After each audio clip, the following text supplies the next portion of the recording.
कथा भन्दा भन्दै सेवक बाजे रोकिन्छन्, तर बाजेको मुखमा हेरेर कथामा डुबिरहेको आलोक रोकिन चाहन्न। अनि त्यसपछि के भयो त बाजे? उसले प्रश्न गर्छ। अनि त्यसपछि तिम्रो मित्रको आगमन भयो, सेवक बाजेले जवाब दिन्छन्। मेरो मित्र? आलोकले आश्चर्य प्रकट गर्छ। हो त, ऊ पछाडि हेर, बाजेले मुस्कुराउँदै भन्छन्। आलोकले पछाडि फर्किएर हेर्छ र विक्रमलाई देख्छ अनि बल्ल बाजेको कुरा बुझ्छ। बाजे आफ्नो बुढो शरीरलाई उठाउँदै भन्छन्, ल अब तन्नेरीहरूको बिचमा म बुढोको के काम? उनी जाने तर्खर गर्छन्। बाजे कथा त सकेर जानुस्, आलोकले अनुरोध गर्छ। म आजै त नमरुला नि, बाजेले हाँस्दै जवाब दिन्छन्। भरे भोलि भेटौँला नि आलोक बाबु, अनि पुरा गरौँला मालिकको कथा। हस् बाजे, आलोक मन्जुर हुन्छ। बाजे गौचरणबाट पश्चिम कैलाश आश्रमतिर लाग्छन्। उत्तरतिरबाट विक्रमको मोटरसाइकल आलोकको नजिकै आइपुग्छ। कति मिठो घाम लागेको आज, मोटरसाइकलको खुट्टा अड्याउँदै विक्रमले आलोकतर्फ हातको पन्जा बढाउँछ। पारिलो छ आजको मौसम, पन्जा मिलाउँदै आलोकले जवाब दिन्छ। विक्रमको देब्रे हातमा सानो पोलिथिन ब्याग छ, त्यसमा छ पारस चक्की, 4 चक्कीको पत्ता। विक्रम हरियो चौरमा आलोकको सामुन्नेमा बस्छ र पारस चक्कीलाई आलोकको अगाडि राखिदिन्छ। अहो, कति चाँडो 1 महिना बितिसकेछ। आलोकलाई कुदिरहेको समयले चस्काउँछ। उसले पारस चक्की आफ्नो हत्केलामा उठाउँछ। कहिलेसम्म किनेर बाँच्ने होला यो महँगो पहेँलो जिन्दगी? आलोक अनायासै गम्भीर भएर मुखारित हुन्छ। के गर्ने आलोक, मर्न पनि त नसकिने रहेछ यसै, विक्रमले सानो सुस्केरामा जवाब दिन्छ। कस्तो खतरनाक है विक्रम, यो मृत्युरूपी भएको व्यापार। आलोकका रसिला आँखाहरू गहिरा भएका छन्। व्यापार होइन आलोक, यो राजनीति हो, विक्रम पनि बहकिँदैछ। एउटा खानदानको सर्वशक्तिमान हुने आकाङ्क्षामा चलिरहेको राजनीति। खानदानी राजनीति? आलोक प्रश्न तिर्स्याउँछ। यो पहेँलो राजनीति एउटा खानदानको मुठीमा त छ नि आलोक। यो रोगको औषधिको फर्मुला उनीहरूसँग मात्र छ। उनीहरू नै यो पहेँलपुरको केन्द्रबिन्दुमा छन्। आखिर के चाहन्छन् विक्रम उनीहरू? किन फैलाइरहेका छन् यो विषालु साम्राज्य? दुनियाँमा आफ्नो हुकुमत कायम गर्न चाहन्छन्। विषालु राजनीतिको अन्तिम लक्ष्य अरू के हुन सक्छ र? यो कस्तो फन्दामा पर्यौँ हामी विक्रम? कति होलान् पहेँलपुरका एजेन्टहरू आज यो सहरमा? यो सहरको मात्र के कुरा, कयौँ अरू सहरहरूमा पसिसकेको छ यो पहेँलो रोग। मालिकहरूको शक्ति बढाइरहेको छ यसले। मान्छेका गुलाबी रगतहरू जति जति पहेँला हुँदै जानेछन्, मालिकहरू उति शक्तिशाली हुँदै जानेछन्। म भविष्य देखिरहेछु। एक दिन साना ठुला सबै सहरहरू पहेँलपुरमा परिणत हुनेछन् र त्यो दिन मालिकको खानदान यो पुरै धरतीको मालिक हुनेछ। यो मृत्युको भयमा लपेटिएको पहेँलो षड्यन्त्र चैतको डढेलो चाहिँ हरेक सहरमा सल्किरहेको छ। हरेक सहरमा भित्रै आग लागि भइरहेको छ। के यसलाई रोक्ने कुनै उपाय छैन? त्यसको बारेमा सोच्दा पनि नसोच। यहाँ गद्दारीको एकमात्र अर्थ मृत्यु हो आलोक। के तिमीले अन्दाज पनि लगाएका छैनौ र? तिमी जसलाई रोक्ने उपायको बारेमा सोचिरहेका छौ त्यो तिम्रो सोचको परिधिभन्दा हजारौँ लाखौँ गुणा परसम्म फैलिएको छ।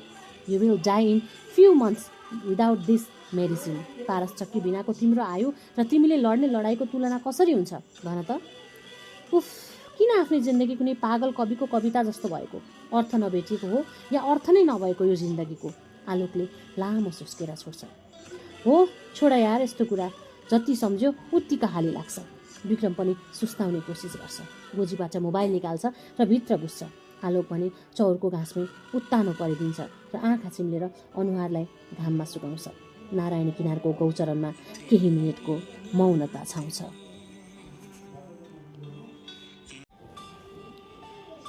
छि, पढे लेखेका मान्छेहरूको पनि यस्तो सोच। आलोक उत्तानो पल्चिएर आफ्नै तन्द्रामा हराइरहेका बेला विक्रमले मौनता तोड्छ। किन, के भयो र विक्रम? तन्द्राबाट बिउजिएर आलोकले सोध्छ। के हुनु नि, त्यही अस्तिको गायकको लफडा नि? अझै सकिएको छैन र त्यो मुद्दा? गीतको मुद्दा त सकियो नि, तर कमेन्टमा सुरु भएको जातको लफडा अझै चल्दैछ। होइन, शिक्षितहरू पनि किन यसरी अन्धो भएर जातभातको आरोप र प्रत्यारोपमा उत्रिएका होलान्? दिक्क लाग्छ यार। विक्रमको अनुहार किञ्चित तातो देखिन्छ। किताब पढ्नु र डिग्री हासिल गर्नु शिक्षित हुनु होइन विक्रम। तिमी जसलाई शिक्षित ठानिरहेका छौ तिनीहरू शिक्षित नभएर साक्षर होलान्। त्यस्तो पनि होइन आलोक, यिनीहरूले नबुझेका होइनन्, नबुझेको अभिनय गरेका हुन्। अचम्म लाग्छ, जानी बुझी पनि जातभातमा ओर्लिएर एकअर्कालाई यसरी गाली गर्न किन तम्सिन्छन् यिनीहरू? यो पनि कुनै राजनीति नै होला। कसैलाई त यो समाज भाँडिँदा फाइदा पुग्छ होला, कोही त यो समाज भिडिँदा शक्तिशाली हुन्छ होला। जहाँ शक्ति त्यहाँ स्वार्थ, जहाँ स्वार्थ त्यहाँ षड्यन्त्र। खै के भन्ने यार, यही जातभातको अन्याय विरुद्ध मेरी आमा अन्तिम साससम्म होमिनुभयो। जातीय समानताकै लागि बाबा पनि क्रान्तिमै सकिनुभयो। म तिनै क्रान्तिकारी बाउआमाको छोरो, त्यो क्रान्तिले दियो के? म केही बुझ्दिनँ, तर जब जब कसैले जातको नाममा विष बमन गरेको देख्छु असह्य भएर आउँछ आलोक। मैले यो नबुझेको पनि होइन कि सयौँ वर्षदेखि हाम्रो मानसिकतामा जरो गाडेको यो अपराधी सोच रातारात बदलिँदैन। मैले आजको आम समाजमा परिवर्तनका लक्षणहरू नदेखेको पनि होइन। मैले नबुझेको होइन कि घाउ सुक्न पनि निश्चित समय लाग्छ। उग्र डोजको इन्जेक्सन दिएर समय अगावै घाउ सुकाउन पनि सकिएला, तर त्यसरी सुकेको घाउले साइड इफेक्ट दिएर जान्छ र अर्को कुनै सङ्क्रमणमा पार्न सक्छ। म उग्र कुराहरूमा विश्वास गर्दिनँ, यो मेरो निजी विश्वास हो। चाहे त्यो उग्र डोजको इन्जेक्सन होस् या उग्र डोजको क्रान्तिले निर्माण गरेको परिवर्तन। उग्र क्रिया र उग्र प्रतिक्रिया दुवै विचारका लागि हानिकारक छन्। तर यहाँ हेर न, यी कमेन्टहरू कसरी आइरहेछन्, मानौ अछुत कुनै दुर्गन्धको ताउलो हो जसलाई देखेर यिनीहरूलाई बमिट आइरहेछ। यस्ता संवेदनशील कुराहरूमा आगो लगाउन उद्धत 101 विद्वानहरूलाई देख्दा रिस मात्रै उठेर आउँछ। विक्रमले तातो सास छोड्छ। आलोक निशब्द छ। विक्रम पनि एकसर्को चिसो हावा फोक्सोमा पुर्याउन चाहन्छ। दुवै बीच एकछिन मौनता छाउँछ। आलोक चुरोट सल्काएर पुत्ताउन थाल्छ। यतिखेर भने विक्रम घाँसमा उत्तानो पल्टिन्छ र अनुहारलाई घाममा सुकाउँछ। ट्रिङ ट्रिङ मौनतालाई चिर्दै विक्रमको मोबाइल कराउँछ। आकाशतिर फर्किएर पातालमा हराइरहेको विक्रम झस्किन्छ र गोजीबाट मोबाइल निकाल्छ। भन दिनेश, म यता सिखौलीतिर छु। ए हो र, यतै आऊ न त, तल नारायणीको गौचरणमा आऊ न। होइन, एकजना साथीसँग छु, केही फरक पर्दैन। ल आऊ यतै, घाम तापौँला। Okay bye. विक्रमले फोन राख्छ। आलोकले आँखैले प्रश्न गर्छ, को हो? साथी हो मेरो, हाम्रै पहेँलो बिरादरीको हो। कहाँ हो उसको घर?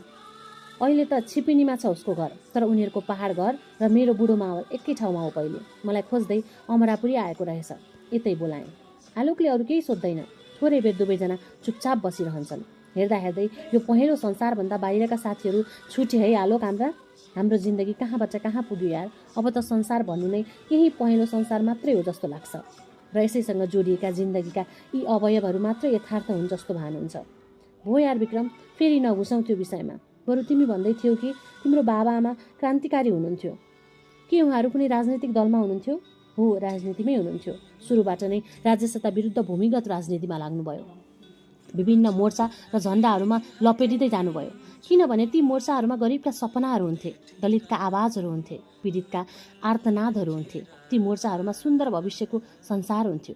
त्यही सुन्दर भविष्यको प्यास जागेर युद्धमा होमिनु भएको थियो बाआमा। छातीभरि गोलीका छर्राहरू पिएर अगाउनु भयो। मेरा बाआमा जुन सुन्दर भविष्यका लागि भूत हुनुभयो, त्यो भविष्य आज वर्तमान भएको छ। तर अफसोस, यो सोचे जस्तो सुन्दर हुन सकेन। अनेक चोप र घमौराहरूको शिकार भयो। आज आमाबा जिउँदो हुनुहुन्थ्यो त दुवैजना 54 वर्षको हुनुहुन्थ्यो। 35 वर्षको उमेरमै अस्ताउनु भयो। बाबा निरक्षर हुनुहुन्थ्यो। आमाले भने भूमिगत राजनीतिकै अवस्थामा पार्टीको स्कुलमा पढ्न सिक्नुभयो। आमालाई सानैदेखि पढ्ने निकै रहर थियो। त्यति बेला आमाको माइती पहाडमा थियो। रिती खोलाको छेउमा रहेको टारी गाउँको एउटा कुनोमा थियो आमाको जन्मघर, जहाँ हामी जस्ता समाजबाट दलित अपहेलित जातिहरूको घर थियो। सालघारी भन्थे सबैले त्यो बस्तीलाई। टारी गाउँमा भने माथिल्ला जातिहरू बस्थे। टारी गाउँका पुरेतहरूले पढेको देख्दा आमालाई पनि सधैँ पढ्ने रहर जाग्थ्यो। तर त्यो सम्भव थिएन। तिनताका पढाइ यस्तो सहज कहाँ? उसैमा तल्लो जाति, झन् उसैमा छोरी मान्छे। त्यस्तो असम्भव र अकल्पनीय परिस्थितिमा पनि आमालाई पढ्ने कल्पना कसरी आयो होला? म अझै पनि छक्क पर्छु। एक दिन टारी गाउँमा पाठशाला खुलेको कुरा आमाले थाहा पाउनुभयो। आमा बेला बेलामा सालघारीबाट निस्किएर त्यो पाठशालालाई हेर्न जान थाल्नुभयो। आमाले बुढाबुढीहरू पढेको देख्नुहुन्थ्यो। चारैबाट हेरेर चित्त बुझाउनुहुन्थ्यो। एक दिन आमाको रहर यति उर्लियो कि आमा सबै बिर्सिएर पाठशालाको तगारोभित्रै पुग्नुभयो। त्यो दिन आमाले घरबाटै खरिपाटी ल्याउनु भएको थियो, जसलाई हजुरबासँग जिद्दी गरेर बनाइ माग्नु भएको थियो। हजुरआमालाई मनाएरै कपाल चिटिक्क पारेर 2 साना चुल्ठीहरूमा रातो रिबन बाँध्नु भएको थियो। तिजमा लगाउने हरियो पोलिस्टरको जामा पहिरिनु भएको थियो। आमाको उत्साह देखेर हजुरबा र हजुरआमाले पनि उसो नगर भनेर भन्न सक्नु भएन। आमा फुर्किँदै फुर्किँदै गुरुबा र गुरुआमाले पढाउने ठाउँतिर दगुर्नु भएको थियो।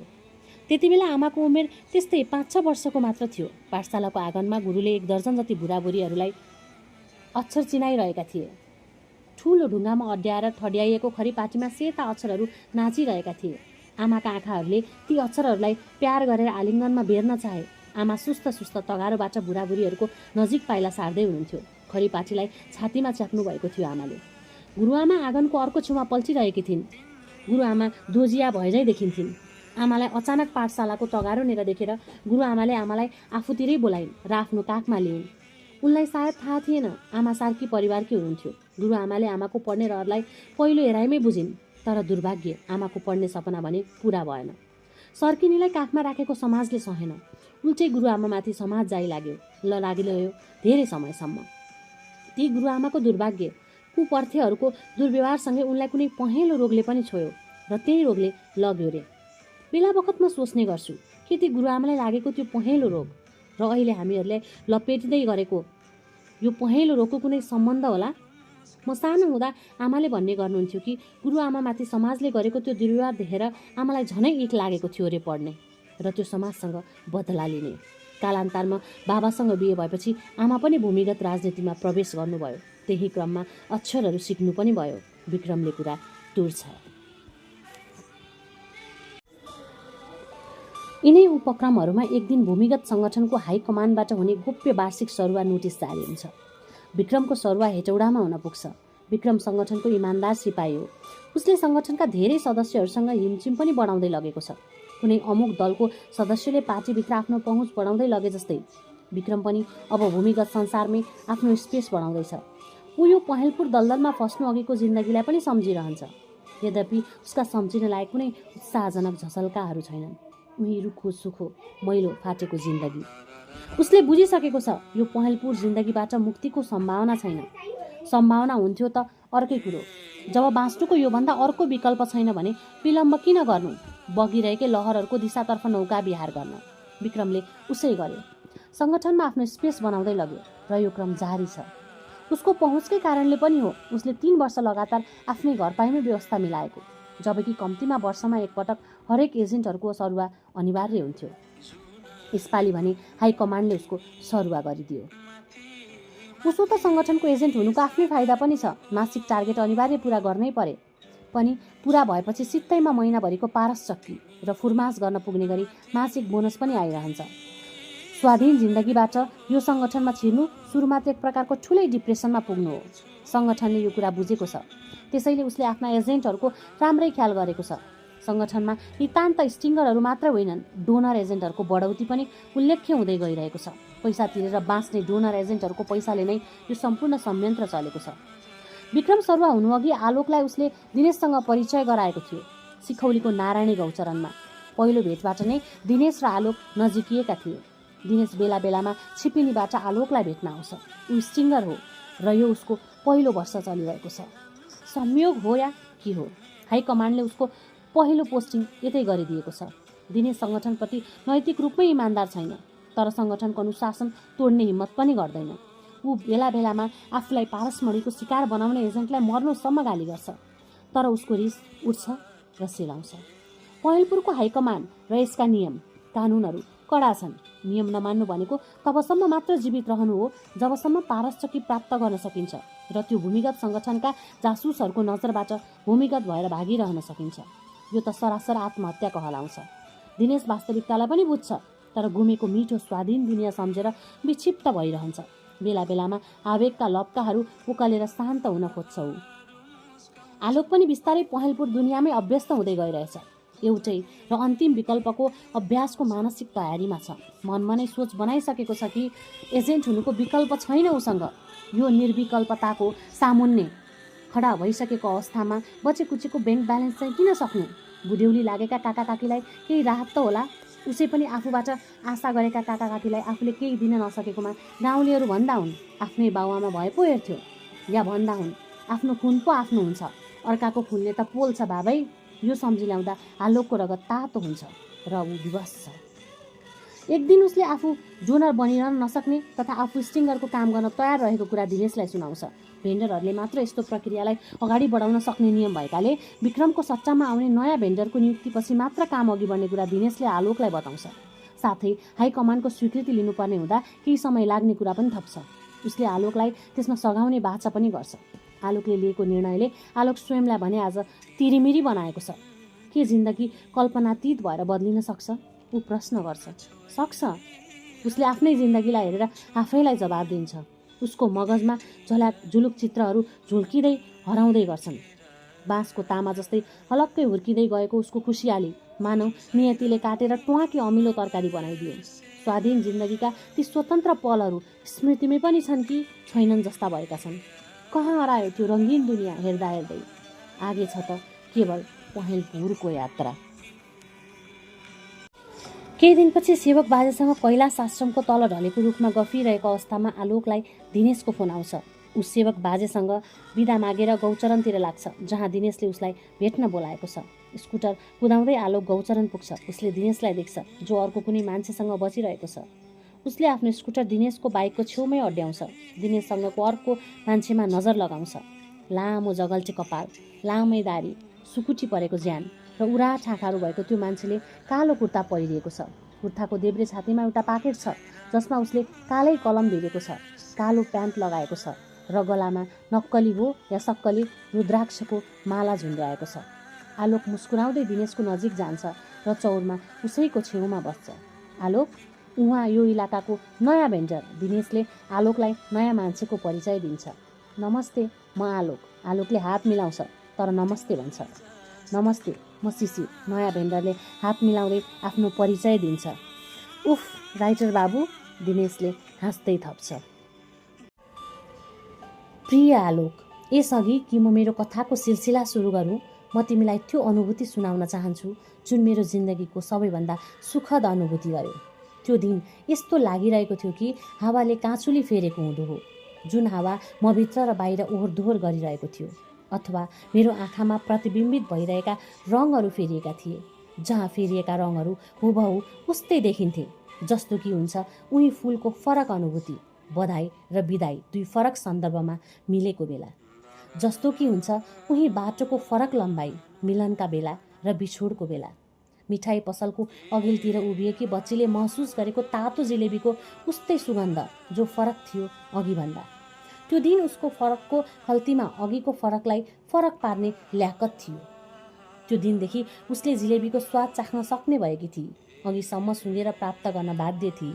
सोच्दै थिए कि नर्सले ढोका खोलिन् र मुस्कुराउँदै भनिन्, के आफ्नो नयाँ अवतार हेर्न तयार हुनुहुन्छ? म तयार मात्र होइन, तम तयार नै बसेकी थिएँ। मेरो आत्मा या भनौँ मेरो चेतना अर्थात् म हुनुको अस्तित्व बोध छ मलाई।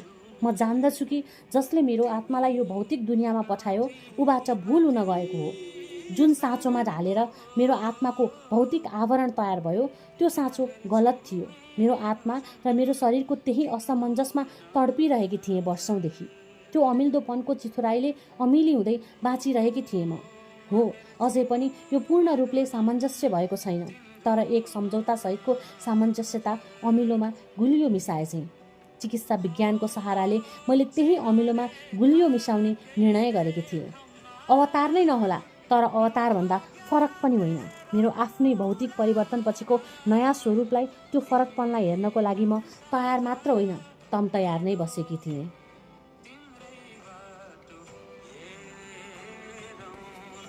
नर्सको कोमल हत्केलाको आडमा म ओर्लिन्छु बेडबाट। हरियो मेडिकल गाउनभित्र मेरो नवीनता इत्री रहे झैँ लाग्छ। हल्का दुखेको पनि छ भित्र कतै, तर दुखाइ आफै आनन्दित छ। म पछ्याउँछु नर्सका पाइलाहरू, जसले मेरो पाइलाको आकर्षणमा आफू फिक्का भएको भनक दिइरहेका छन्। एउटा हलमा पुगेर रोकिन्छु। डाक्टर सोफी मेरै प्रतीक्षामा देखिन्छन्। उनको आँखाको पातलो घेराभित्र गौरवबोधको एउटा चमक छ। आफ्नो शिल्प औजारले कुदेर उनले मेरो शरीरलाई मेरो चेतन मन सुहाउँदो बनाउन सक्ने जति बनाएकी छिन्। मेरो सामुन्ने आएर उभिन्छन् उनी रहेछिन् प्रसन्न थुङ्गाहरू ओठहरू बीचको एक सरो धागोमा। आफ्ना दुई हत्केलाले मेरा कुमहरू सुमसुम्याउँछिन्। मेरो पाइतालादेखि उठाउँदै ल्याउँछिन् आफ्नो आँखा र मेरो आँखामा हेर्छिन्।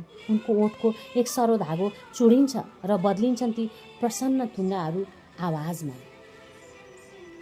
ओ dear, you look so gorgeous. हलको एउटा छेउमा हरियो पर्दा लागेको ढोका छ। आँखाहरू हुर्दै त्यहाँ पुग्छन्। त्यो ढोकाभित्रको कोठाले पर्खिरहेको छ मलाई नै मेरो नयाँ अवतारको दृश्यापन गराउन। डाक्टर सोफी ढोकासम्मको सारथी बन्छिन् र म भित्र छिरेको हेर्न आतुर भएको भाव प्रकट गर्छिन्। म भित्र छिर्छु। पुग्दो बिजुलीको उज्यालोले कोठा प्रज्वलित छ। भित्ताहरू सेता र चमकदार, कसैले मोती पिँधेर पोतेको जस्तो। कोठाको बिचै बिचमा छ आयाकार ठाडो उभिएको मिरर स्ट्यान्ड। त्यो उभिएको छ मलाई पिठ्यू फर्काएर, मेरो तडपको गहिराई नाप्दैछ। म बढाउँछु कदम उसको अनुहारतर्फ र रोकिन्छु ठिक सामुन्ने उसको अनुहारको, जो अब भएको छ मेरो अनुहार। उस्तै त देखिएकी थिएँ म त्यो दिन पनि, तर आलोक, अनुभूति म हुनुको मभित्र जुन थियो सङ्कोच मान्थ्यो यो दुनियाँ, त्यो अनुभूतिले मलाई हेर्न। म कैदी थिएँ आफ्नो अमिल्दो शरीरको कारागारभित्र, तर अब कारागारको मूलद्वार तोडिएको थियो, मोडिएको थियो र मलाई उन्मुक्ति मिलेको थियो। ऐठनबाट उन्मुक्ति पाएर म मिठो सपनामा बयली खेल्दै थिएँ। यदि अब त्यो मोडिएको द्वारको भेदलाई भङ्ग नगरे कसैको सन्निकट सम्बन्धको अनुभूतिलाई समेत भ्रमित पार्न सकिन्छ भन्ने सोच आयो त्यो दिन मलाई। आखिर हरेक मानिस यहाँ अरूलाई भ्रमित पारेर नै त बाँचिरहेको छ। हरेक मान्छे कुनै न कुनै निजी रहस्य लुकाएर हिँडिरहेकै छ। मान्छे मात्र होइन, यो ब्रह्माण्डका तमाम चिजहरू र ब्रह्माण्ड आफै पनि त रहस्य बोकेर बसिरहेकै छ। तब म किन खोलु यो रहस्य? किन नबाँचु मनले बाँच्न खोजेको जिन्दगी? किन नचाखु जिलेबीको रसिलो स्वाद? किन सुगी मात्र रहँ?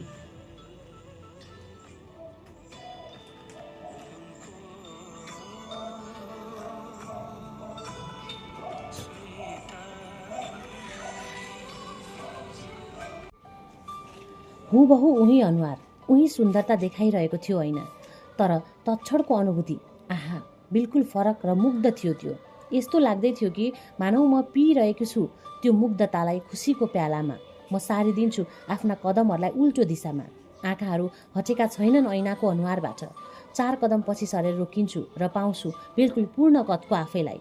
चमकदार ती भित्ताहरूमा परावर्तन भएका प्रकाशका रेसाहरूले जगमग भएको छ मेरो अनुहार। हो, साँच्चै नै म अत्यन्त सुन्दर देखिएकी छु, कुनै तेजस्वी राजकुमारले वर्णन गरेको आफ्नी सपनाकी राजकुमारी जस्तै। अझ मैले सिँगार पटार गर्न त बाँकी नै थियो, तब झन् कति सुन्दर देखिँ उनी। म खोलिदिन्छु मेडिकल गाउनका तुनाहरू र मुक्ति दिन्छु सर्वाङ्गलाई गाउनको कैदबाट। अद्भुत आकर्षक देखिएको छ मेरो शरीर। मुख्य कुरा त म स्त्री हुनुको मेरो चेतनबोध, यानि मेरो स्त्री आत्मा तब मेरो भौतिक शरीरसँग तादाम्य भएको महसुस हुन्छ। दिनरात मलाई घोचिरहने काँडा उखेलिएको छ। अब त्यहाँ सुन्दर फुल फुलेको छ। आलोक, अब म सिलसिलाहरूमा बाँधेर आफ्ना कुरा सुनाउँछु। 54 सालतिरको कुरा हो। म 5 वर्षकी थिएँ र दिदी 8 वर्षकी।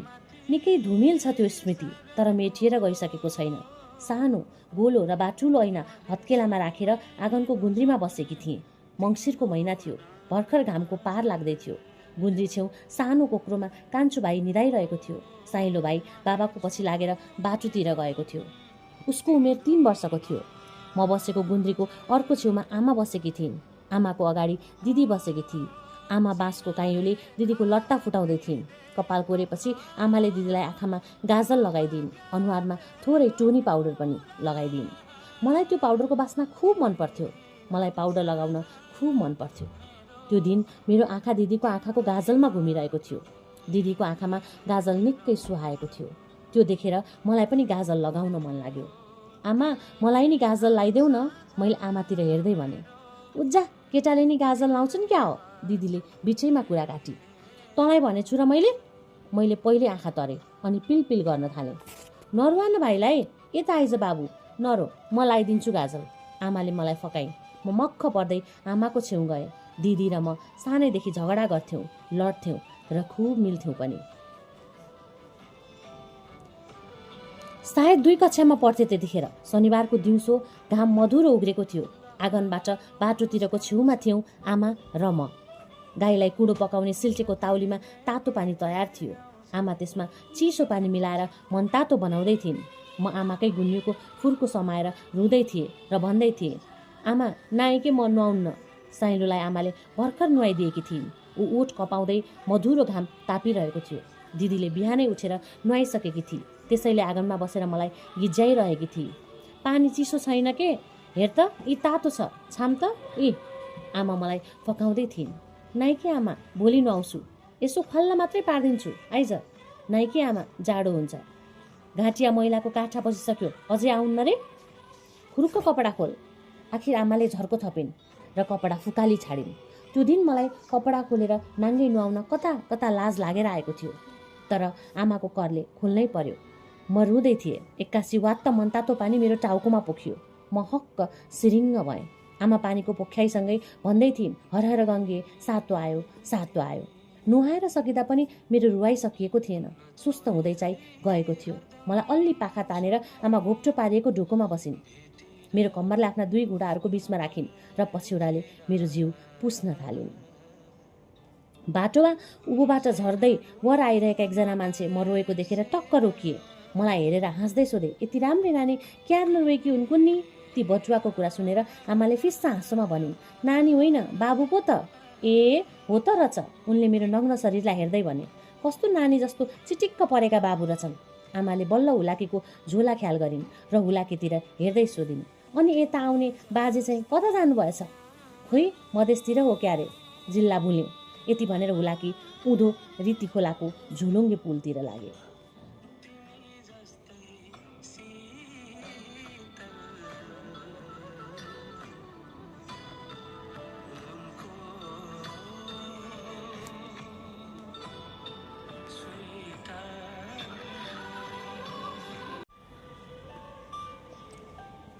हुलाकी जाँदा नजाँदै म प्रफुल्ल भइसकेकी थिएँ। कतिखेर रुन भुलिसकेछु। प्रफुल्लता फक्रिए झैँ म फक्रिएर आमाको घुँडाबाट बाहिर निस्किएँ र पछ्यौरी कम्मरमा बेलेर घरभित्र छिरेँ।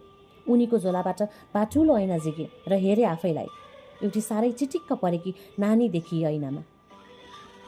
टारी गाउँ, म जन्मेको गाउँ। रीति खोला हाम्रो गाउँको पूर्वमा बगिरहन्छ। रीति खोलामा एउटा झोलुङ्गे पुल छ। त्यहाँ पहिले तुइन थियो, पछि झोलुङ्गे पुल बन्यो। पुल पारी गाँचमा सानो बजार छ, सेउली बजार। माथिबाट आएको एउटा गोरेटो सेउली बजार हुँदै रीति खोलाको किनारै किनार दक्षिण लाग्छ र घुमाउनेमा जोडिन्छ। घुमाउने सानो तर पुरानो बजार। टारी गाउँ लगायत अरू केही गाउँहरूका गोरेटाहरू जोडिन्छन् त्यहाँ। त्यहाँ एउटा पुरानो मावि स्कुल छ, एउटा पुरानो स्वास्थ्य चौकी, भर्खर भर्खर खोलेको एउटा प्रहरी कार्यालय। त्यहाँसम्म मोटर पनि आउँछ।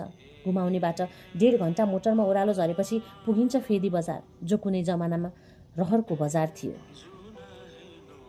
समय बित्दै गयो। दिदी 7 कक्षामा थिए। घुमाउनेमा थियो मावि। म गाउँकै प्राविमा थिएँ। गाउँमा पाठशाला खोल्ने हजुरआमाको सपना धेरै वर्षपछि पुरा भएको थियो। एक दिन स्कुलबाट घर फर्किँदा हजुरबा घर आउनु भएको देखेँ। म खुसीले पुलकित हुँदै तगारोबाटै हजुरबा भन्दै दगुरेँ। कति दिनपछि, अझ भनौँ कति महिनापछि हजुरबा फिर्नु भएको थियो। धेरै वर्ष पहिले हजुरआमा बितेपछि हजुरबा बौला जस्तै हुनुभएको थियो रे। हजुरबाले सानैदेखि नै जडीबुटी उखलिमुलो गर्ने काम सिक्नु भएको थियो। जिजुबाले सिकाउनु भएको रे, तर बाबाले सिक्नु भएन। त्यो बेग्लै कुरो। बाबालाई त बेफ्वाकको क्रान्ति गर्दैमा फुर्सद कहाँ। त्यो बेफ्वाक बाबा आफैले बारम्बार प्रयोग गर्ने शब्द थियो। कलिले उमेरबाट पञ्चायत विरुद्धको क्रान्तिमा लाग्नु भएको थियो बाबा। तर बहुदल पश्चात त्यो क्रान्ति बेफ्वाकमा परिणत भएको थियो उहाँको लागि। भनौँ राजनीतिदेखि वितृष्णा जागेको थियो। म त हजुरबा हजुरआमाको कुरा पो गर्दै थिएँ। बाबा जन्मिएको केही समय पश्चात नै हजुरआमालाई जन्डिस जस्तै रोगले समात्यो र छोड्दै छोडेन। हजुरआमाको शरीर पहेँलिँदै जान थाल्यो। सुरुवातमा आँखाहरू पहेँला भएका थिए रे, अनि पुरै शरीर। कसै गरे पनि हजुरआमालाई बचाउन सकिएनछ। आखिर त्यही रोगले लग्यो हजुरआमालाई। हजुरबा र हजुरआमाको त्यो हराभरा माया कुञ्जका पातहरू एकाएक पहेलिएर झरिगए। तिनैताका हजुरबा 2 वर्ष जेलमा पनि पर्नुभयो, यातना पनि भोग्नुभयो। जेलबाट फर्केपछि हजुरबा निकै बदलिनु भएको थियो रे। निकै टोलाउने, एक्लै एक्लै हिँडिरहने, गाउँठाउँ चहार्दै हिँड्ने गर्नुहुन्थ्यो रे। मैले टिप्पन टापन यस्तै कुराहरू बुझेकी थिएँ त्यति बेलासम्म। साँझ भान्सामा खाना खाँदै थियौँ। हजुरबा, बाबा, दिदी र म लस्करे परालको छेउकोमा बसेका थियौँ। भाइहरू सुतिसकेका थिए। त्यो साँझ आमालाई दिदी र मैले सागको मुन्टा केलाउन सघाएका थियौँ। हामीले केलाएको साग आमाले फेरि केलाएर पखालेकी थिइन्। आमाले साग पखाल्दै गर्दा उनको हातको चुरा बजिरहेको थियो। मलाई त्यो चुरा बजेको निकै रमाइलो लागिरहेको थियो। मैले भने, आमा, मैले नि तिम्रो जस्तै चुरी लाउँछु नि है। मेरो कुरा सुनेर सबैभन्दा पहिले दिदी हाँसी, अनि आमाले भनिन्, दत, यो त केटीले पो लाउने हो त, केटा मान्छेले लाउनुहुन्न। केटाले किन लाउनुहुन्न र आमा? केटा मान्छेले चुरा लाएको देखिछस् कहिले? कोहीले नि लाउनन्। यो केटीले मात्र लाउने चिज हो, बुझिस्? तर मलाई चुरी लाउन मन छ आमा। मैले आफ्नो रहर पोखेँ। आमाले जिब्रो टोक्दै भनिन्, हेर हेर, 2 कक्षा पढ्ने केटाको बुद्धि। अनि बाटीको सागलाई तोरीको तेलमा झ्वाइँ पार्दै भनिन्, केटाले के लाउने, केटीले के लाउने भन्ने नि थाहा छैन अझै। त्यो दिन मलाई कस्तो कस्तो नरमाइलो लागिरह्यो। केटी भएर जन्मिएको भए चुरा लाउन पाउने थिएँ भन्ने कुराले पिरो लिएँ म। खाना खाँदै गर्दा समेत मेरा आँखाहरूले आमाकै चुरालाई खोजिरहेका थिए। हजुरबा आउँदा भेटघाटको खुसी मात्र हुँदैन थियो। हजुरबा मलाई आफूसँगै रीति खोलाको तिरैतिर माथिसम्म घुमाउन लैजानुहुन्थ्यो। मलाई हजुरबासँग घुम्न जान निकै मन पर्थ्यो। बगरका छेउमा भेटिने जङ्गली फुलहरूमा रङ्गीचङ्गी पुतलीहरू उडिरहन्थे। मलाई पुतली साह्रै मन पर्छन्। हजुरबा हुँदा म स्कुल पनि जाँदिनथेँ। बाबाले गाली पनि गर्नुहुन्न थियो। म वनफुलमा उडिरहने पुतलीहरू जस्तै फिरफिराउँदै इत्रिँदै हिँड्थेँ, रीतिको तिरैतिर, हजुरबाको अघि पछि गर्दै। हजुरबा आउनुभएको भोलिपल्ट बिहान म स्कुल गइनँ। खाना खाएर हजुरबा र म रीति खोलातिर लाग्दै थियौँ। हजुरबाको बुटी झोला बोकेर म फुरफुर गर्दै अघि अघि हिँडिरहेकी थिएँ। हातमा कुटी समातेर हजुरबा पछि पछि हुनुहुन्थ्यो। सेतो धोती दुबारेर घुँडासम्म आउने कछाड पार्नुहुन्थ्यो हजुरबा। कम्मरमा खुर्पेटु र खुर्पेटुमा सानो हँसिया प्राय छुट्दैनथ्यो। आगो ताप्दा ताप्दा डढेर चिल्लो भएको थियो हजुरबाको घुँडा र पिडौला। काला र चिल्ला हजुरबाका गोडाहरू अगाध स्नेही थिए, तर त्यो स्नेह प्राप्तिको तृष्णालाई भेटेका तिनै साना बुँदाहरूले चित्त बुझाउनु पर्दथ्यो। त्यो दिन हामी बगर छोडेर तेर्पाएँ खोल्सोतिर लाग्यौँ र वनको बीचतिर हिँड्यौँ। हजुरबा खोल्साका कुना काप्ची चाहार्दै हिँडिरहनु भएको थियो। पछि पछि म फुल, पुतली र चराहरू हेरेर इत्रिँदै हिँडिरहेकी थिएँ। इत्रिँदै गर्दा खोल्सोको कुनामा एउटा चहकिलो पहेँलो फुल फुलिरहेको देखेँ। मलाई त्यसले आकर्षित गर्यो। म त्यतै लागेँ। अझै नजिक गएँ। त्यो फुल पृथक थियो। त्यसको डाँठ कालो रङको थियो, पातहरू पनि काला र कर्कलाका जस्ता थिए। त्यो फुलको बोटमा काँडाहरू थिएनन्। मलाई त्यो फुल टिप्न मन लाग्यो र टिपेर त्यसको सुगन्ध लिन मन लाग्यो। फुल टिप्न हात बढाएकी मात्र के थिएँ, अचानक हजुरबा आउनुभयो र मेरो हात रोक्नुभयो। उहाँ क्रोधित देखिनु भएको थियो, तर त्यो क्रोध म प्रति नभएर त्यो फुलप्रति थियो। मलाई पछाडि तानेर हजुरबाले एकपटक लामो सास तान्दै क्रोधलाई शान्त पार्नुभयो। फुलको नजिकै गएर हजुरबाले त्यो फुलको बोटलाई जरैसँग खनेर उखल्नुभयो। त्यसको काण्ड कालो रङको थियो र काण्डबाट निस्केका मसिना जराका त्यान्द्राहरू पनि कालै थिए। हजुरबाले त्यसलाई खोल्सामा लैजानुभयो र पानीले सफा गर्नुभयो। त्यसपछि त्यसको फुल, पात, जरालाई अलग्याउनु भयो। डाँठलाई पनि ससानो टुक्रा पार्नुभयो र सबैलाई बुटी झोलामा हाल्नुभयो। पछि घर फर्किने बेलामा हजुरबाले भन्नुभयो, यो फुल कतै देखिस् भने कहिल्यै नचलाएस् है कृष्ण, बिग फुल हो यो। अनि यो फुल किन झोलामा हाल्नुभएको त हजुरबा? भनौँला कुनै दिन, अहिले जामिन। केही दिनपछि हजुरबाको जाने दिन भयो। अब त हजुरबाको आगमन र गमनको बानी पर्न थालिसकेको थियो। हजुरबा निस्कदा पहिलेको जस्तो अधिक पीडाबोध हुँदैनथ्यो। यद्यपि हजुरबाको हात समाएर वनपाखा घुम्ने मेरो रहर रत्तिभर पनि तृप्त भएको थिएन।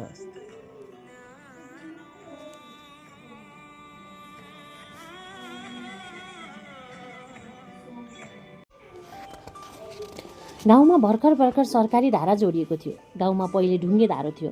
हाम्रो घरदेखि थोरै माथि पिपल चौतारो छ र त्योभन्दा थोरै माथि धारो।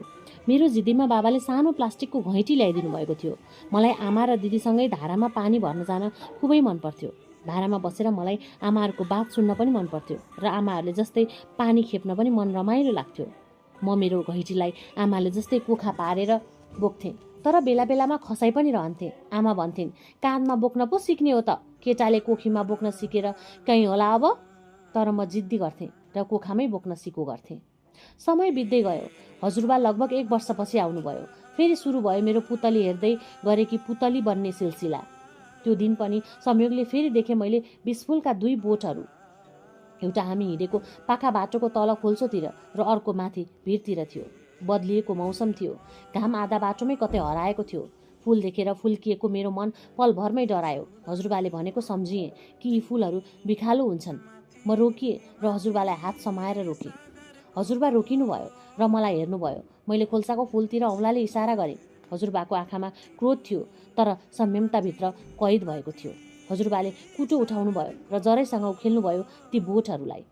फुल, कन्द, पात र डाँठलाई बुटी झोलामा हालिसकेर हामी खोल्साको खोलाका ढुङ्गाहरू बीच बसिरहेका थियौँ। त्यो दिन मैले हजुरबालाई फेरि सोधेँ त्यो 20 फुलको बारेमा। हजुरबाले पुलुक्क मतिर हेर्नुभयो, मलाई आफू नजिक बसाउनुभयो, एकपटक सुस्केरा लिनुभयो र गहिरो आवाजमा भन्नुभयो, धनु, त्यो दिन हजुरबाले आफ्नो स्मृतिपन गर्नुभयो र मलाई पनि गराउनुभयो। मौसम बदली भएको त्यो दिन वनको खोल्सोमा अबेरसम्म यादहरूको बतास सुसाइरह्यो।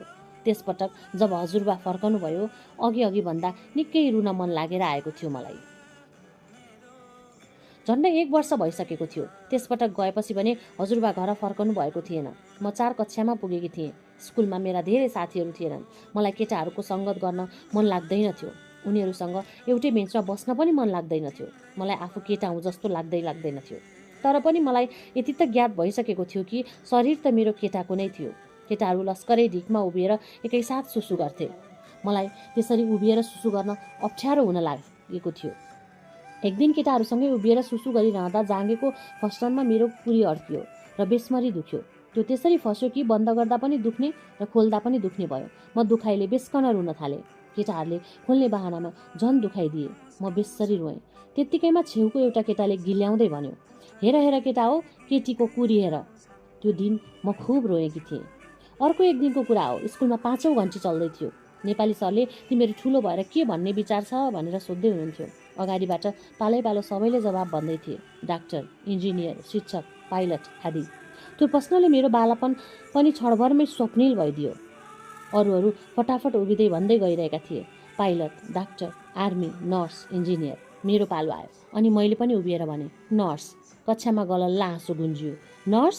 सरले आँखा ठुलो बनाएर सोध्नुभयो। कक्षाका सबै फेरि गलल्ला हाँसे। केटा मान्छे पनि कहीँ नर्स हुन्छ त? सरले पनि उपहास गर्नुभयो। कक्षा झन् ठुलो स्वरले गुन्जियो, हा हा हा हा। म लाजले भएँ या डरले राति पिरी भएँ। पछि घर फर्किँदा समेत केटाहरूले आफ्नो कापमा 2वटा हात देखाउँदै यी यहाँ छ नर्स भनेर जिस्काइरहे। उनीहरूले त्यसरी जिस्काउँदा मेरो मन चर्र चिरिन्थ्यो। तर ती बदमास केटाहरूलाई म के नै गर्न सक्थेँ र? म बुझ्दैनथेँ किन म अरू केटाहरू जस्तो छैन, किन मलाई अरू केटाहरू जस्तो चुङ्गी खेल्न मन लाग्दैन, भकुन्डो खेल्न किन मन लाग्दैन, किन मलाई दिदीसँग हिँड्न मनपर्छ, दिदीका साथीहरूसँग खेल्न मनपर्छ, किन यस्तो हुन्छ? मैले केही बुझ्न सकिरहेकी थिइनँ। मलाई आफ्नो त्यो अङ्गदेखि असाध्यै रिस उठिरहन्थ्यो, जसले मलाई केटा बताउँथ्यो। कहिलेकाहीँ त्यसलाई देख्दा पनि अनायासै डरका काँडाहरू फुल्थे। त्यो अङ्ग जहाँ फुल्नुपर्ने थियो कोमल गुलाफी फुल, त्यहाँ उम्रिएको थियो एउटा तिखो काँडो। मलाई हरपल कोतारिरहन्थ्यो त्यही काँडोले। उमेर पनि बढ्दै थियो। 9 वर्ष पुगिसकेकी थिएँ म। मेरो धेरै समय आमा र दिदीसँगै बित्थ्यो। भाइहरू पनि हुर्कदै थिए। गाउँका केटा साथीहरू रीति खोलामा पौडिन जान्थे, तर म जाँदिनथेँ। मलाई पौडी खेल्न डर लाग्थ्यो। अझै पनि डर लाग्छ। बरु मलाई दिदीको काममा सघाउन मन लाग्थ्यो। आमाले जस्तै गुन्दीको तान लगाउन मन लाग्थ्यो। मलाई आजसम्म एक पल पनि मेरा भाइहरू कि दिदी हुँ भन्ने कुरामा दुविधा भएको छैन। तर मेरा भाइहरूले सधैँ मलाई दाई भनेर बोलाउँथे। त्यो सम्बोधनमा हरेक पटक म थोरै थोरै मरिरहन्थेँ। भाइहरू मात्र कहाँ थिए र? ती हरेक मानिसहरू जसले मलाई पुलिङ्गको सम्बोधनले बोलाउँथे मलाई हरेक पल मारिरहेका थिए। म प्रतिवाद गर्न नै कहाँ सक्थेँ र? मेरो शरीरमा उम्रिएको त्यो काँडो घाँडो भएको थियो। मलाई हरेक रात निदाउनु अघि प्रार्थना गर्थेँ कि भगवान मलाई भोलि बिहान उठ्दा केटी बनाइदेऊ, मेरो शरीरको काँडो हटाइदेऊ। तर त्यस्तो कहिल्यै भएन।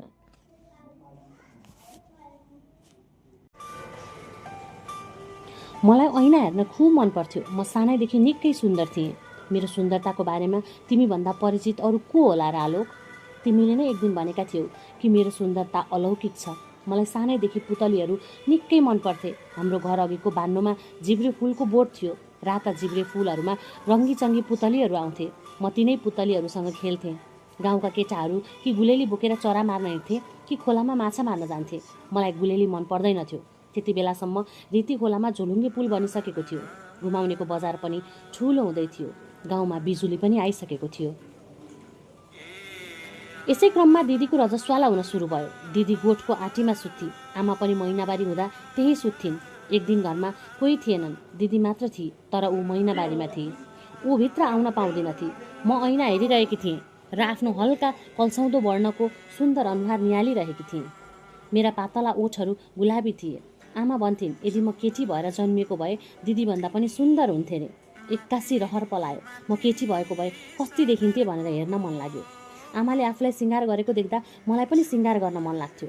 सानोमा आमाले मलाई बेला बेलामा केटी बनाइदिन्थिन्। तर जब म बढ्दै गएँ आमाले गाली गर्न थालिन्। दिदीले कहिलेकाहीँ लिपस्टिक लगाउन थालेकी थिए, तर उसले लुकाएर राख्थे। मैले आमाको लिपस्टिक निकालेँ, गाढा रातो। त्यो लालीको रङलाई एकपटक आँखामा निहालेँ र आफ्नो ओठ तन्काएर सुस्त पोत्न थालेँ।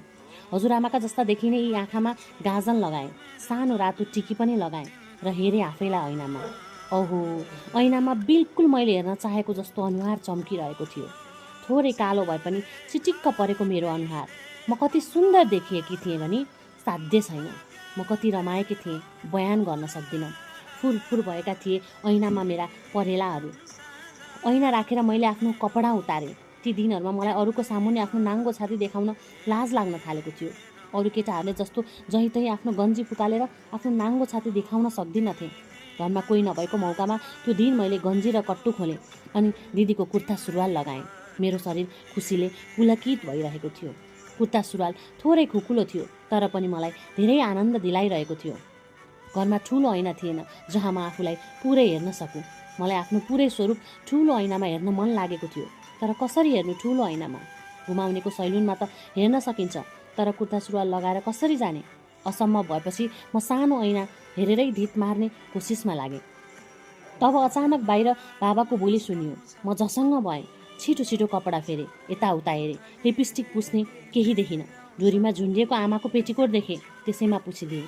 गाजल पनि त्यसैले पुछेँ अनि टिकी निकालेर ऐनामै टाँसेँ र बाबा भित्र छिर्नु अघि नै बाहिर दगुरेँ।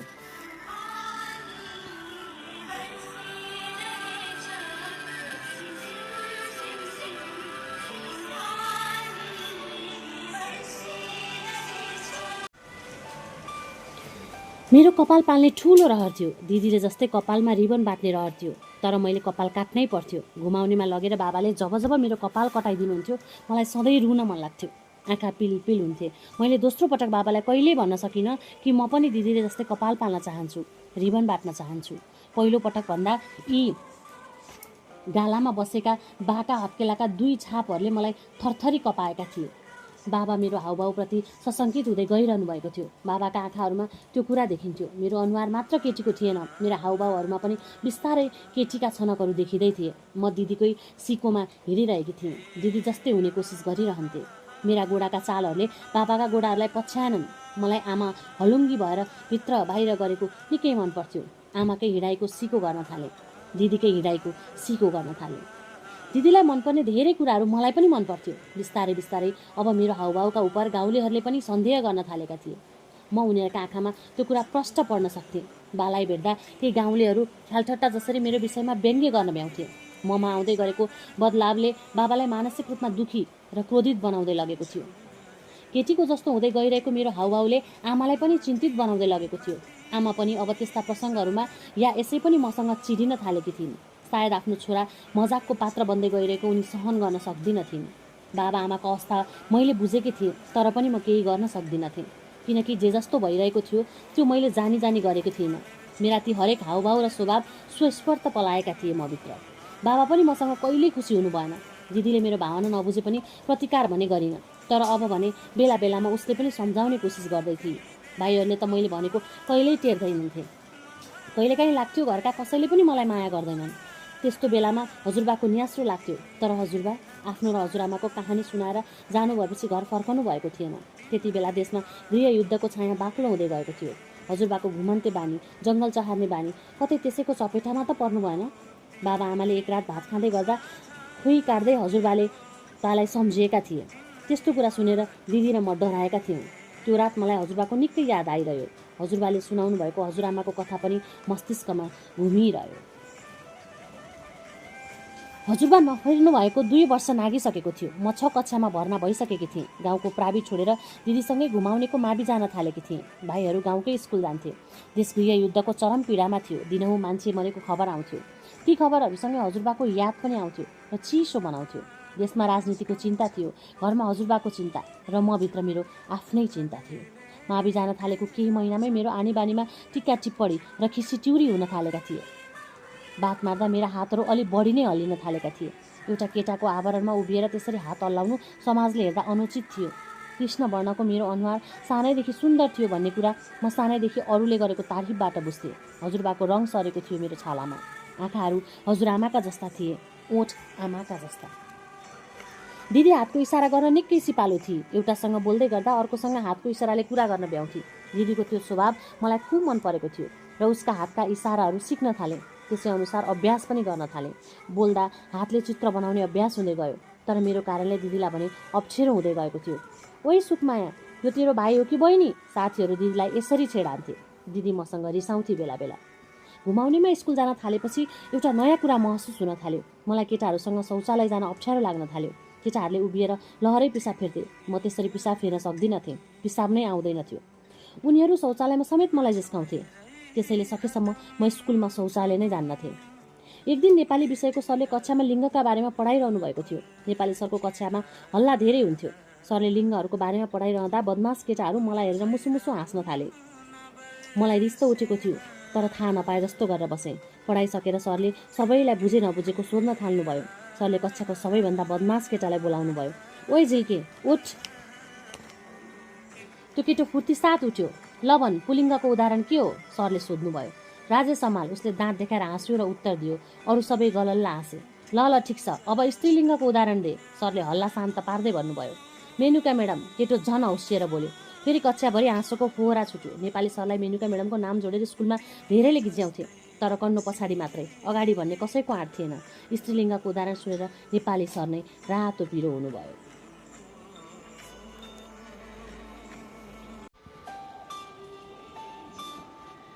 ए चुप लाग सबै, सरले हातको डस्टरलाई पहिलो बेन्चमा जोडले ठटाउनु भयो। चक्को धुलो उड्यो। सबै शान्त भयो। ल अब नपुंसक लिङ्गको उदाहरण भन्, सरले अलि कड्किएरै सोध्नुभयो। सरको प्रश्न सुनेर त्यो केटाले एकपटक नाकको टोटा फुलायो, मानौ उसले त्यसको उत्तर पहिले नै सोचिसकेको थियो। उसले मतिर हेर्दै औँलाले देखायो र भन्यो, किस्ने? हा हा हा हा। कक्षाभरि झन् ठुलो हल्लाका साथ हाँसो मच्यो। कोही थुक नै सर्केला जसरी हाँस्न थाले, कोही पेट मिची मिची आँखाबाट आँसु चुइने बेलासम्म हाँस्न थाले। सरले योपालि बेन्चमा अघिको भन्दा ठुलो आवाज आउने गरी डस्टर बजारे पनि कसैले हाँसो रोकेन। सबै मतिर हेरेर हाँस्न थाले। मलाई एक्कासी संसारै अँध्यारो भयो जस्तो भयो, निसहाय जस्तो अनुभूत भयो र भित्रैबाट रुन आयो। किताबमा मुन्टो गाडेर गुहाँ गुहाँ रोएँ। मेरो आत्मा त केटीको बनायो, तर मलाई केटीको शरीर किन दिएनौ निष्ठुरी? रुँदै भगवानसँग गुनासो गरे।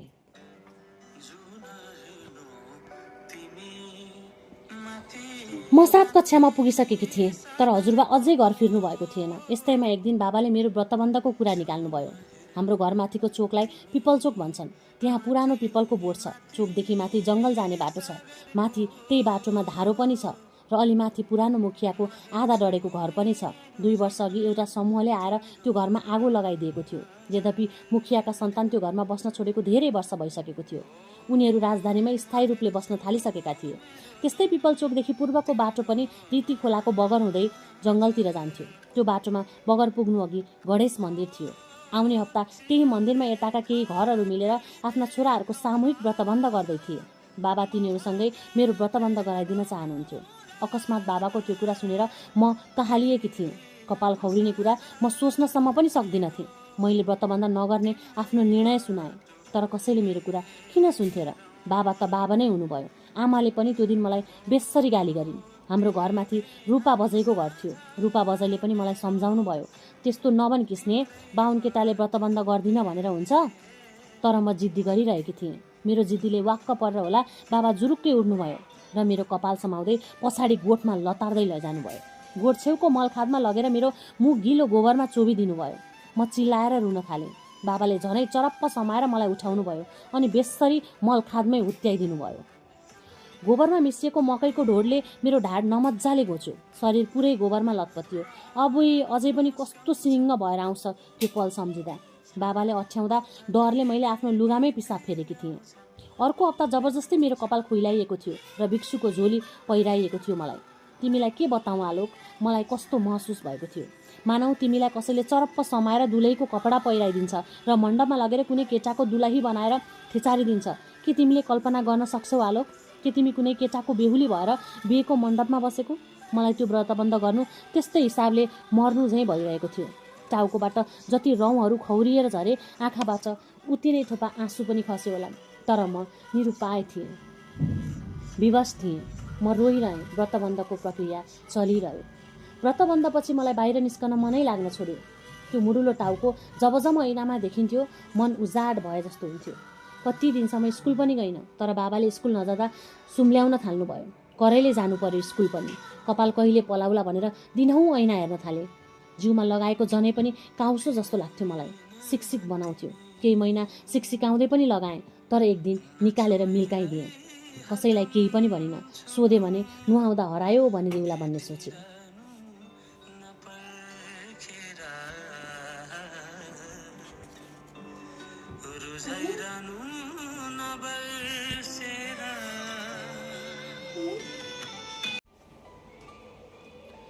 म लुरु लुरु स्कुल जान्थेँ र घर फर्किन्थेँ। साथीहरूको खिसटिउरी सहनु अब मेरो नियति नै बनिसकेको थियो। कसैले मेरो भावनालाई बुझ्ने कोसिस गर्दैनथ्यो। बदमास केटाहरू सधैँ मेरो मजाक उडाउँथे।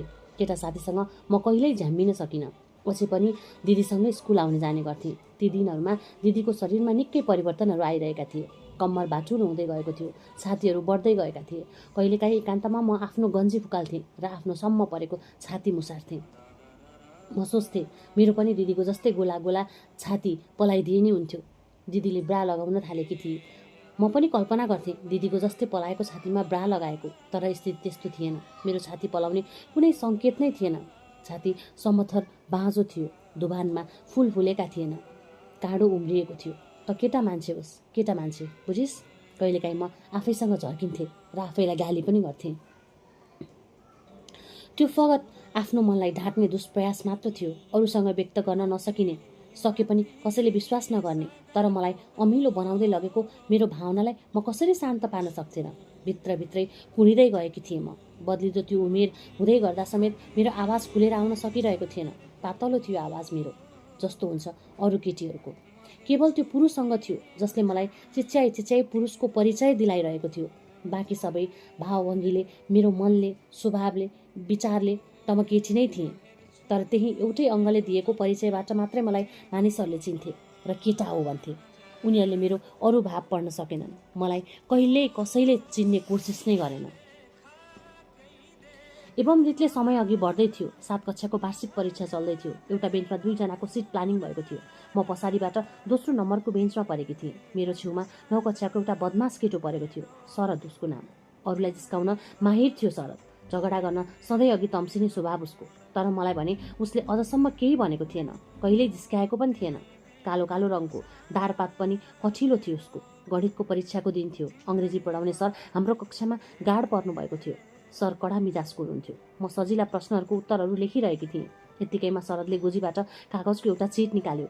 बेन्चको छेल पारेर त्यसलाई खोल्यो र तिग्रामा राख्यो। अनि सरको आँखा छल्दै सार्न थाल्यो।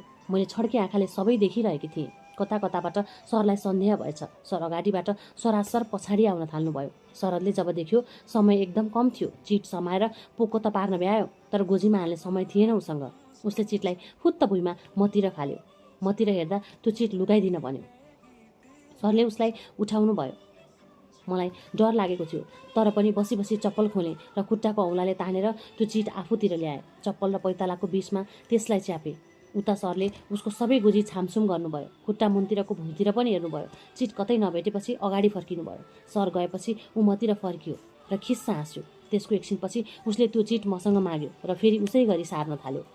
त्यो दिन परीक्षा सकिएपछि बाहिर शरदसँग मेरो भेट भयो। कहिल्यै मसँग कुरा नगर्ने उसले मलाई परीक्षा कस्तो भयो भनेर सोध्यो। म छक्क परेँ। उसको सोधाइमा कुनै हेपाहा भाव थिएन म प्रति। त्यो कुराले म झन् पुलकित भएकी थिएँ त्यो दिन। त्यसपछि परीक्षा अवधिभर उसको र मेरो राम्रो बोलचाल भइरह्यो। परीक्षा सकिएर नतिजा आएपछि नयाँ कक्षा सुरु भयो। अब दिदीको स्कुल सकिएको थियो। दिदीलाई फेदीमा डेरा गरेर पढाउने इच्छा थिएन बाबाको। दिदी पढ्न चाहन्थे, तर उसले बुझेकी थिए कि बाबालाई त्यो स्वीकार्य थिएन। उसै त मेरो कारण घरको बदनामी भएको अनुभूति गर्नुहुन्थ्यो बाबा। केही जाने सहरमा बसेर दिदीले बाटो बिराई भने बाबालाई यही कुराको धेरै चिन्ता थियो। दिदीले पढाइ छोडेपछि मेरो स्कुल जाने साथी पनि खोसियो। म एक्लै स्कुल जान थालेँ। शरदसँग बेला बेलामा भेट हुन्थ्यो स्कुलमा। ऊ फेल भएको थियो। फेरि 9 कक्षामै पढ्थ्यो। स्कुलमा नगन्ने साथीहरू थिए जसले मेरो मजाक गर्दैनथे। शरद तिनै मध्येको एक थियो। मेरो परिस्थिति कस्तो थियो भने मसँग एक वचन मिठो बोलिदिने मान्छे पनि थिएनन्। शरदले जुन प्रकार सरल भएर मसँग कुरा गर्थ्यो मलाई मिठो लाग्थ्यो। यसैले म उसको नजिक हुँदै जानु स्वाभाविक थियो। बिस्तारै म उसको मिल्ने साथी हुँदै गएँ। उसलाई छोडेर 10 कक्षामा गएका साथीहरूसँग उसलाई पनि हिँड्न मन लागेन होला। आफू फेल हुँदा जति दुःख लाग्छ, आफू फेल भएर सँगैको साथी पास भयो भने झनै दुःख लाग्ने रहेछ। उसलाई त्यस्तै भएको थियो। सोही क्रममा उसँग म नजिकिएकी थिएँ। टिफिन टाइममा सधैँ हाम्रो भेट हुन थाल्यो। हामी स्कुल चौरको छेउमा बसेर सँगै खाजा खान्थ्यौँ। कहिलेकाहीँ मेरो कारण ऊभन्दा बदमास साथीहरूले उसलाई पनि जिस्काउँथे, तर उसले त्यसको मतलब गर्दैनथ्यो। मलाई भने कता कता घोचिरहन्थ्यो। उसो त हामी नजिक हुँदै गएपछि कहिलेकाहीँ उसले पनि मलाई जिस्काउन थालेको थियो।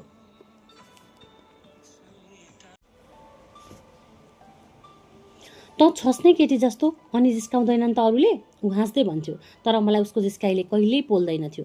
अरूले जिस्काउँदा जस्तो नराम्रो पनि लाग्दैनथ्यो।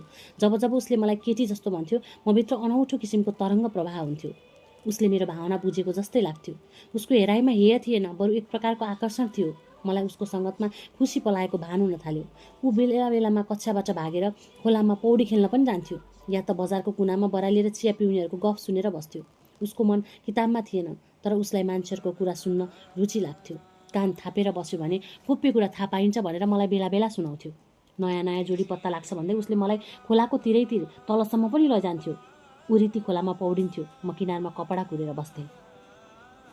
मनमा नै भए पनि कक्षामा बोयफ्रेन्ड गर्लफ्रेन्ड बनाउनेहरू धेरै थिए। कसैको त दोहोरो प्रेम नै चलेको थियो। कक्षाका धेरैजसो हामी टिनेज समूहको पहिलो खुट्किलामा थियौँ। यौवनको ढोकामा उभिएको थियो त्यो हाम्रो समय। मलाई शरदका आनीबानीहरू मनपर्थे। उसका बदमास बानीहरू पनि स्वीकार्य थिए। घर परिवार, गाउँलेहरू, साथीहरू कोही पनि मसँग राम्रोसँग बोल्दैनथे। कसैको सहानुभूति पाउन समेत तडपिरहन्थे म। त्यस्तो अवस्थामा शरद भेटिएको थियो। शरद मलाई मन पर्न थालेको थियो, तर त्यो फगत मेरो मनको एकतर्फी लहर थियो। कसरी सम्भव थियो कि ऊ मलाई मन पराओस्? उसले त मलाई केटा नै सम्झिरहेछ र साथी बनाइरहेछ। के उसले केटाको लिङ्ग भएको यो शरीरभित्र गुम्सिएर बसेको एउटी केटीलाई अनुभव गरेको होला त? सोच्दा सोच्दै डर पनि लागेर आउँथ्यो मलाई। आफ्नै शरीर कुनै कारागार जस्तो लाग्थ्यो। भित्रैबाट बल गरेर यो शरीरबाट फुत्त बाहिर निस्कुझै हुन्थ्यो। कहिले फेरि ब्लेडले आफ्नो त्यही कुरूप अङ्ग काटेर फालिदिन मन लाग्थ्यो। एकपटक कोसिस गर्नु पर्यो भनेर पनि बसेँ, तर सकिनँ। ती दिनहरूमा शरदसँगको त्यो नजिकपनले मभित्रको केटी हृदयलाई काउकुती लगाउँदै गयो। एक दिन शरद र म रीति खोलाको माथि जङ्गलको फेदीमा गयो। ग्रीष्मको घाम चरक्क चर्केको थियो। खोलाको सङ्लो पानी ताल परेको ठाउँमा शरद पौडिरहेको थियो। छेउमा बसेर म उसले नुहाएको हेरिरहेकी थिएँ। खोलाको बगरदेखि थोरै भित्र झाडीको छेउ हुँदै उँधो उँभो हिँड्ने बाटो थियो।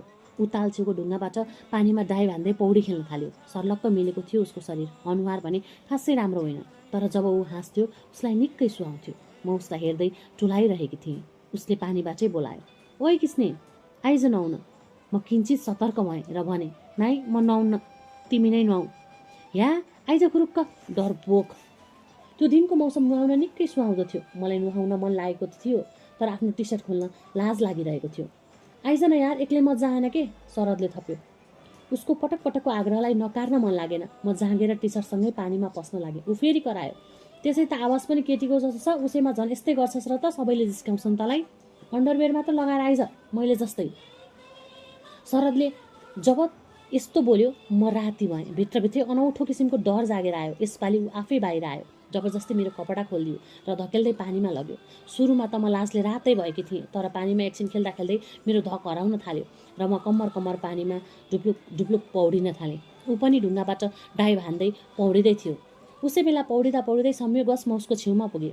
उसलाई सामुन्ने देखेर म जुरुक्क उठेँ। कम्मरमाथिको मेरो भिजेको छाती पानी बाहिर देखियो। उसले मेरो छातीतिर हेर्दै भन्यो, कसम किस्ने, क्या कोमल छ यार तेरो छाला। त केटी भएको भए त बहुत सुन्दर हुन्थिस् होला, बुझिस्? ऊ दाँत देखाउँदै हाँसेर भन्दै थियो। म लाजले पानी पानी हुन थालेँ। उसलाई त के हुन्थ्यो र? उसले त केटा साथी सम्झेर मसँग मजाक गर्दै थियो, तर म उसलाई भित्रभित्र गहिरो प्रेम गर्दै गइरहेकी उसलाई पत्तै थिएन। शरदको लागि त यो सब असम्भव कुरा थियो। एउटा केटाले अर्को केटासँग प्रेम गर्ने। दुनियाँले किस्ने भनेर चिन्ने कृष्ण भट्ट नाम गरेको एउटा केटोले शरद नाम गरेको अर्को केटोलाई मन पराउन सम्भव छ र? कसले स्वीकार्छ यो प्रेमलाई? दुनियाँ हाँस्छ र हाँसेर मात्रै बस्दैन, थुक्छ यो दुनियाँले। तर किन मनपर्छ शरद मलाई? किन म सोच्नै सक्दिनँ कुनै केटीलाई प्रेम गर्ने बारेमा? मनमा अन्तर्द्वन्द्व चल्दै थियो कि अचानक शरदले आफ्नो हात उठाएर मतिर बढाइरहेको देखेँ। उसले आफ्नो हत्केलालाई मेरो छातीमा छुवायो। आहा, त्यो पल, त्यो क्षण, भित्रभित्रै कम्पन छुट्यो मेरो। झिरिङ्ग रौँहरू ठाडा भए, शरीरभरि काँडा उम्रिए। शरदले मेरो छाती मुसार्दै जिस्क्यो, कसम यार, त केटी भएको भए त आज? छि, उठ जाऊ। म लाजले थरथराउँदै थिएँ। ऊ झन् हौसिँदै थियो। उसले मलाई चरप्प अँगालो हाल्यो, जिस्किँदै आफ्नो आँखा घुमायो र दाँत देखायो। विद्यानाश किस्ने, त केटी भएको भए त म आज मजाले किस खाइदिन्थेँ तँलाई। जिस्किँदै उसले आफ्नो मुख मेरो गर्दनतिर पुर्यायो। मलाई भिजेको शरीरमा खलखल पसिना आएको भान भयो। ऊ अझै जिस्किँदै थियो मेरो गर्दनतिर। त्यत्तिकैमा परबाट आवाज सुनियो,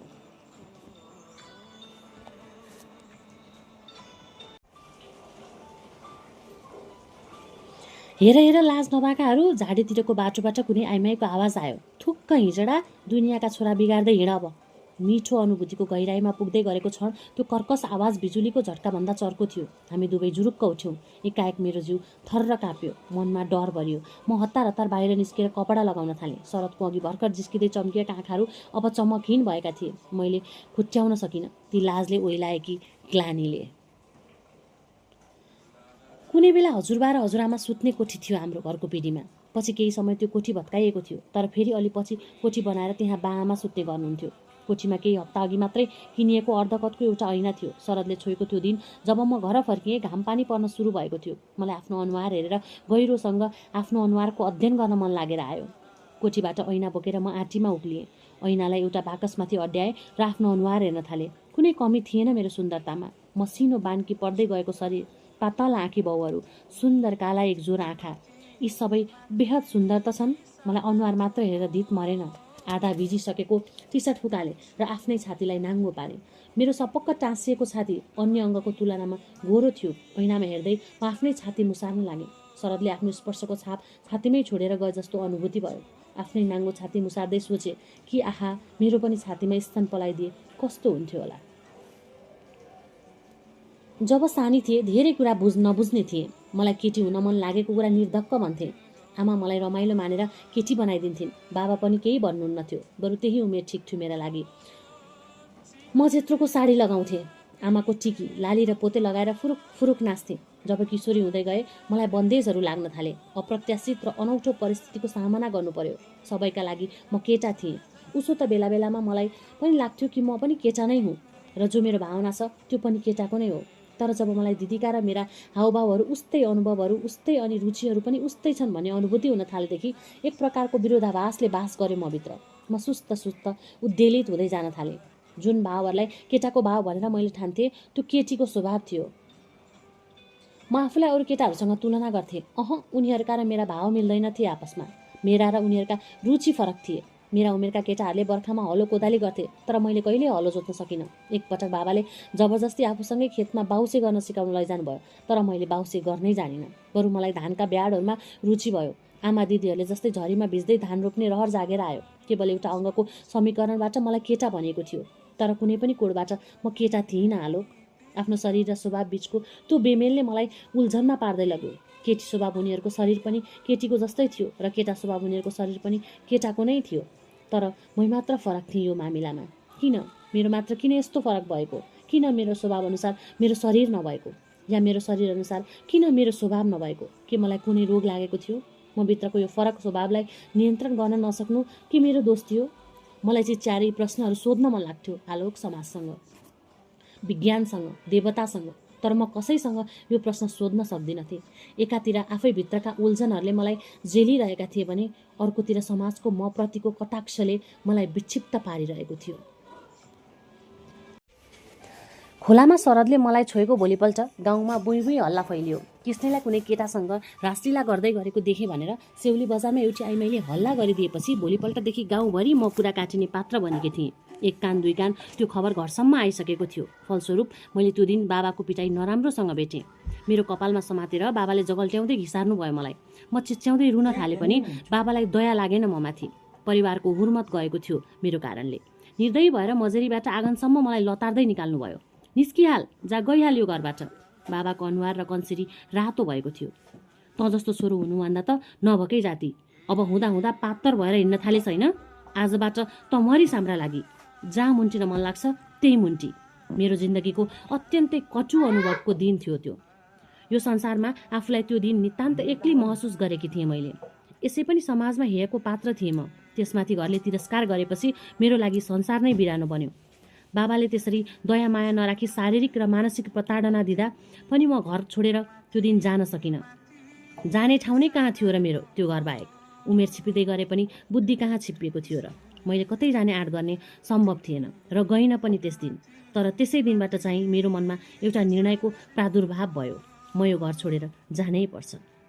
रुँदा रुँदै मनमा विचार आयो, घर गाउँ नै छोडेर कतै टाढा जाउँ, जहाँ मलाई चिन्ने कोही नहोस्, मेरो कारण घरको इज्जत नजाओस्, दिदीलाई हेर्न आउने केटाहरूले मेरो बारेमा केही पनि थाहा नपाउन्। टाढा जाउँ भने पनि आँट पुग्न सकेको थिएन। मूर्त रूपमा दिमागले कुनै योजना बुन्न सकिरहेको थिएन। मेरो जाने ठाउँ कतै थिएन। त्यसैले जति नै मन दुखे पनि मेरो बाध्यता थियो त्यही घरमा बस्ने। बाबाको त्यस दिनको धम्कीका कारण मैले आफ्नो हाउभाउमा नियन्त्रण गर्ने कोसिस गर्न थालेँ, तर त्यो सजिलो थिएन। आफूभित्र हुँदै नभएको पुरुषलाई कहाँबाट जगाएर ल्याउनु मैले? भित्रै मलाई उकुस मुकुस हुन्थ्यो। यही क्रममा शरद पनि स्कुल आउन छोड्यो। वार्षिक परीक्षाको समय नजिकिँदै थियो। पोहोर फेल भएको शरद यसपालि परीक्षा दिन पनि आएन। मेरो एकमात्र खुसी पनि टुटे झैँ लाग्यो मलाई। कमसेकम ऊ स्कुलमा हुँदा कोही त छ मलाई माया गर्ने जस्तो मनमा अनुभूति हुन्थ्यो। कस्तो कस्तो खल्लोपनामा परीक्षा सकाएँ। परीक्षा सकेपछि एक दिन म उसको गाउँ पुगेँ। खोज्दै उसको घर पनि पत्ता लगाएँ। उसको घरमा पुगेर जब मैले उसका बारेमा सोधेँ, उनीहरूले मलाई अनौठो किसिमले हेरे। म केटाको पहिरनमा गएकी थिएँ, तर मेरो आवाज केटीको जस्तो थियो। मेरो बारेमा अनुमान लगाइहाले। उनीहरू मसँग निकै झर्किए। मलाई तथा नाम गाली गर्न थाले। गाली गर्दा गर्दै मैले बुझेँ कि शरद र मेरो त्यस दिनको खोलाको घटना यहाँ पनि पुगेको रहेछ। उसलाई पनि गाउँमा टिकी नसक्नु बेइज्जत गरिएछ। त्यसैले शरद गाउँ छोडेर हिँडिसकेको रहेछ। उसका परिवारका सदस्यले मलाई गरिरहेका गालीबाटै मैले सुने कि ऊ काठमाडौँ गएछ। म गाली नै गाली मात्रै सुनेर फर्किएँ। शरद नभएपछि म झनै विक्षिप्त हुँदै गएँ। अब त संसारमै मेरो कोही छैन जस्तो खल्लो हुन थाल्यो। उद्वेगहरू अब विद्रोहकै तहमा उत्रेलान् जस्तो हुन थाल्यो। जहाँ गए पनि खानै नपाएर त कसो मरिएला र। बरु कसैले नचिन्ने ठुलो सहरमा जुठा भाँडा माझेर बस्छु। तर यो गाउँघरको छिछि दूर दूर सहेर बस्दिनँ। मैले चाँडै नै घर छोड्ने निर्णय गरेँ।